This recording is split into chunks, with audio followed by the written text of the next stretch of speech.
Wheeler Wilcox was an American author and poet. She is well known for her works that are full of social criticism. In her poems, she expresses sentiments of cheer and optimism in plainly written rhyming verse. Her popular works include poems of passion and solitude. Solitude is about the relationship between the individual and the outside world. Wilcox wrote this poem after encountering a grieving woman on her way to Maidsen. Despite her efforts, Wilcox was not able to comfort the woman over her loss. Distraught, Wilcox returned to her hotel and, after looking at her lonely face in the mirror, began to write this poem.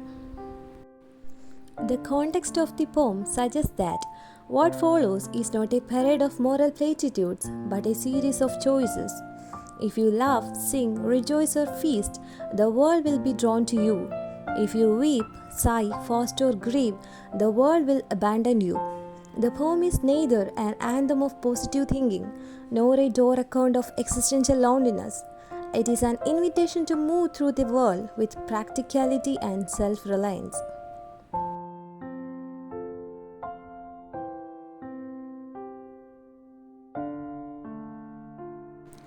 Laugh, and the world laughs with you. Weep, and you weep alone.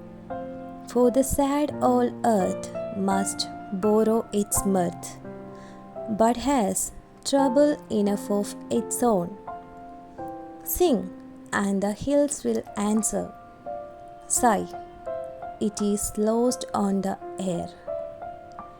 The echoes bound to a joyful sound, but shrink from voicing care. Rejoice, and men will seek you. Grieve, and they turn and go. They want full measure of all your pleasure, but they do not need your woe. Be glad, and your friends are many. Be sad, and you lose them all. There are none to decline your nectared wine, but alone you must drink life's gall. Feast, and your halls are crowded. Fast, and the world goes by.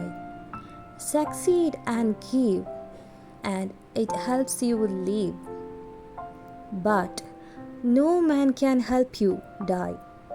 There is room in the halls of pleasure for a long and lordly train.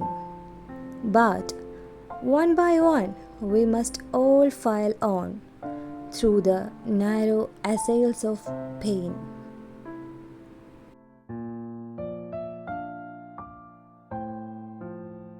Solitude means loneliness, and it is a hard reality of life that a man has to live alone and die alone. In this poem, the poetess reveals the real face of the people. This poem is a great satire on us, our thoughts, and our level of thinking. The poetess points out a social evil. We cannot decline what the poetess says to us in this poem. We should think deeply about this poem.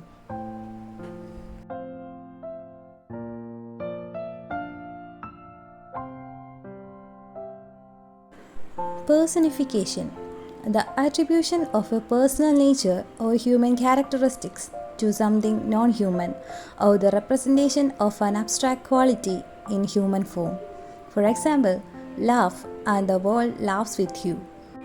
Imagery: elements of a poem that invoke any of the five senses to create a set of mental images. For example, nectared wine.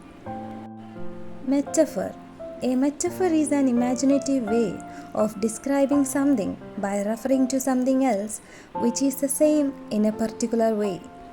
For example, through the narrow aisles of pain,